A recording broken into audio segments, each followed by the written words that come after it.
Continuation of Chapter 4, the Third Order of Saint Francis. And then, curiously, the Pope recommends something a bit striking, the Third Order of Saint Francis.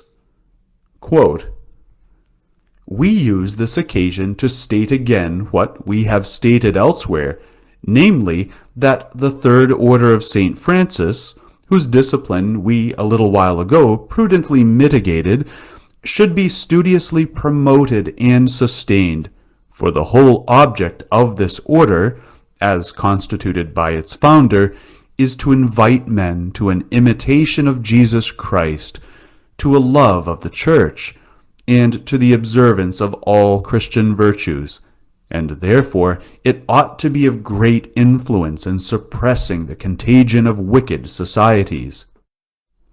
Amongst the many benefits to be expected from it will be the great benefit of drawing the minds of men to liberty, fraternity, and equality of right, not such as the Freemasons absurdly imagine, but such as Jesus Christ obtained for the human race and St. Francis aspired to. The liberty, we mean, of sons of God, through which we may be free from slavery to Satan or to our passions, both of them most wicked masters.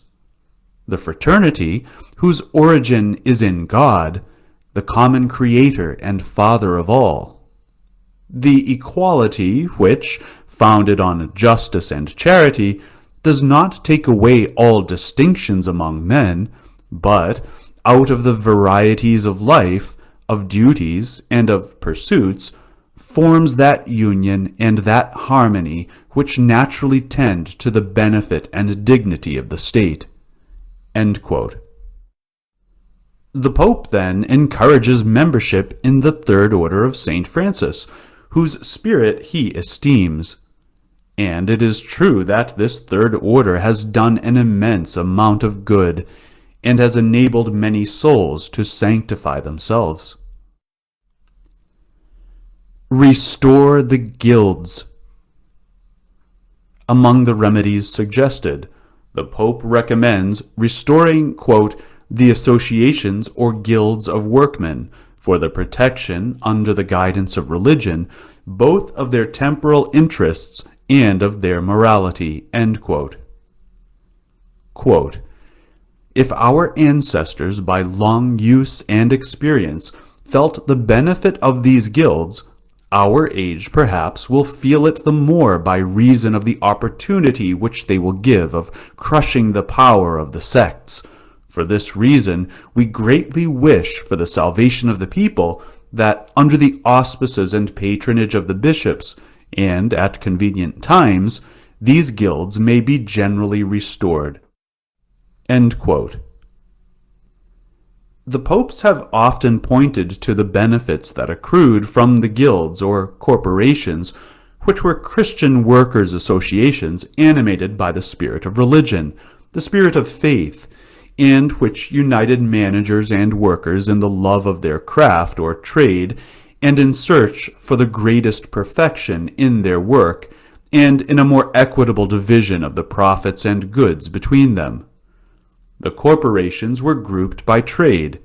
Each corporation had its own patron saint and its feast day. The managers and workers were also united by a common faith, and this fostered an atmosphere of peace, as well as charity and justice, whereas nowadays the unions are political instruments, veritable combat arms made to aggravate strife between the classes, and to divide workers and managers rather than enable them to work together. The unions are the reflection of political factions and the instruments of the parties. Communist unions, socialist unions, Christian unions, and so on. Because of this, their purpose is not the amelioration and perfection of their work. And yet, both workers and managers have a stake in the vitality of their company. And so the cooperation of workers and managers is essential for the survival of their own livelihood and profession. But nowadays, the unions formulate such exorbitant demands that they condemn the enterprises to failure. This is the cause of the failure of a number of small enterprises which simply cannot meet the ever-increasing demands, whether of the state or the unions. One sees the concentration of workers in enormous industrial complexes, where they are like a mass. The human contract no longer exists as it did in the smaller enterprises, which were more natural because they were situated in the villages.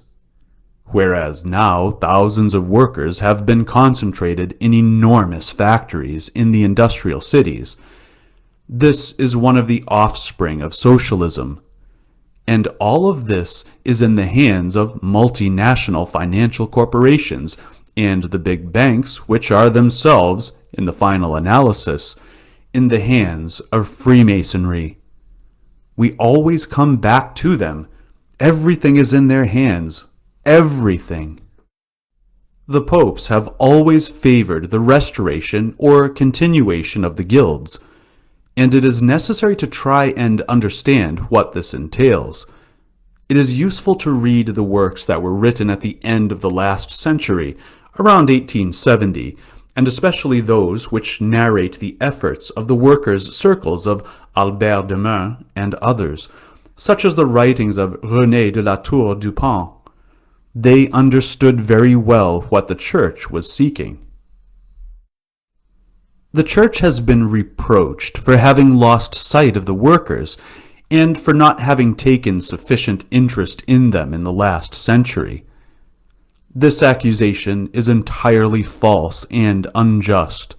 It was the Catholic elite that led the fight to re-establish a Christian social order and to ameliorate the condition of the workers. Who destroyed the guilds? It was the Revolution, because these organizations upheld religion even as they created favorable conditions for the exercise of the trades, and so helped Christianize the country. So the Revolution destroyed this edifice in order to reduce all men to the same level, to create a single mass of workers without the former hierarchy and organization that had existed within the corporations. The result was that the workers found themselves helpless before the liberal bosses. Of course, they were exploited. Little by little, the Christian owners and managers attempted to re-establish the corporations. But Freemasonry reacted to prevent this, and socialism, which had already gained an enormous influence, created politicized workers' unions. And now the socialists pose as the savior of the working class, which is utterly untrue. Dialectic and class warfare. The workers were pushed into a continual fight against their employers, and at the same time the unions instilled in them the spirit of envy, which is utterly contrary to the virtue of temperance. They were pushed to seek uniquely the enjoyment of the goods of this world, to get an ever-increasing share of goods, the profits of the consumer society. This is absolutely contrary to the Christian spirit. No more limits, no more moderation. The socialists and communists have been quite skilled in profiting from the situation created in order to draw the greatest number possible into this permanent fight, which is in conformity with the Marxist theory of dialectic, which affirms that progress can only come by the war between the classes, and from the opposition of citizen to citizen, and citizen to government. Everywhere they have a chance to provoke these confrontations, they do so, But they only act this way in the Christian societies they wish to destroy. Is the same dialectic practiced in the communist countries? Of course not. One has only to observe the difficulty the workers encounter when they wish to organize into a union which is not in the hands of the Communist Party. Communism cannot allow liberty free rein. In the USSR, there are no strikes, or else they are quickly and severely suppressed. Class warfare is no longer possible, because only the government and the workers remain on the scene. There are no problems. The workers have only to work, and the government to take in the money and pay them a pittance to live on. That is all.